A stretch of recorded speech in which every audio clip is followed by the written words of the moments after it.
అందరికీ నమస్కారం. తృతీయః పాఠః. ఈరోజు మనం శరీర భాగాలను సంస్కృతంలో ఎలా చెబుతారో తెలుసుకుందాం. సరస్వతీ నమస్తుభ్యం వరదే కామరూపిణి విద్యారంభం కరిష్యామి సిద్ధిర్భవతు మే సదా.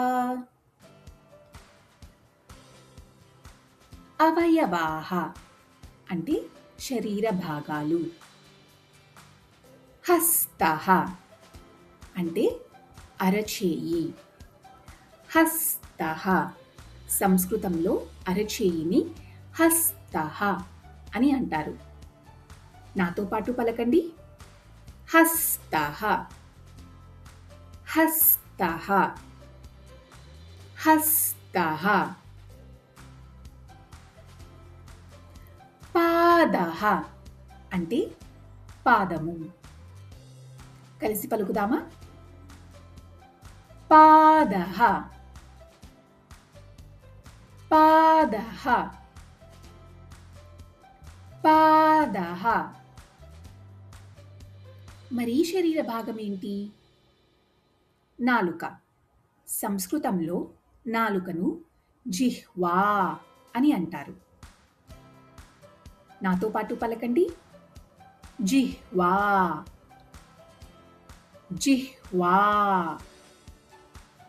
జిహ్వా.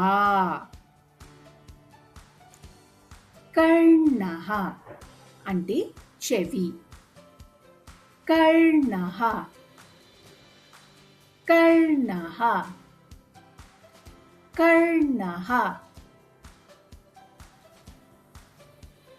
మరి శరీర భాగం ఏంటి? కన్ను.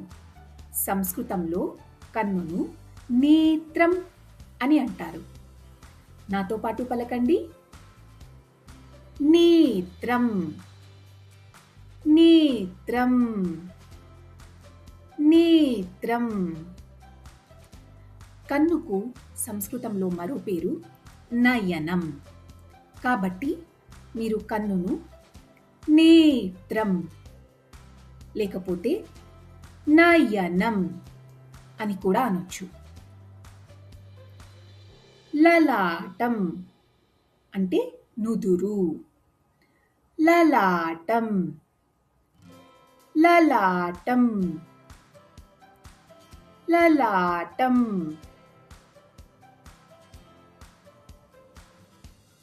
ముఖం. రెండు భాషలలోనూ ముఖం అని వస్తుంది. ముఖం,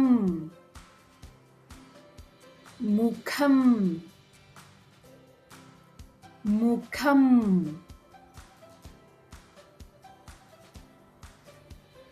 మరి శరీర భాగం ఏంటి? పెదవి. సంస్కృతంలో పెదవిని ఓష్టః అని అంటారు. నాతో పాటు పలకండి. ఓష్టః, ఓష్టః, ఓష్టః.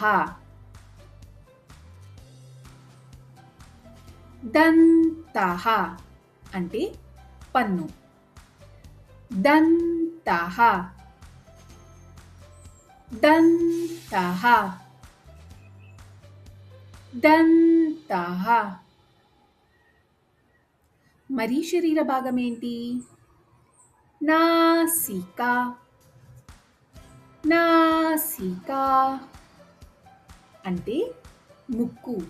సంస్కృతంలో ముక్కును నాసిక అంటారు.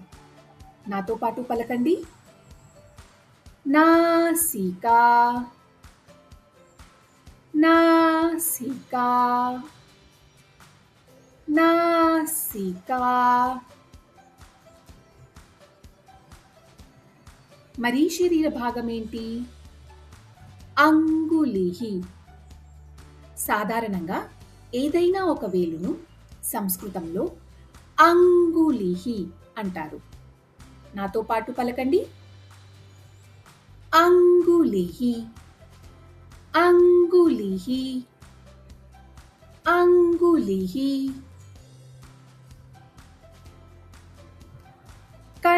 కంఠః అంటే మెడ. కంఠః కంఠః కంఠః.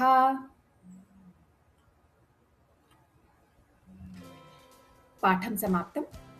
ధన్యవాదः.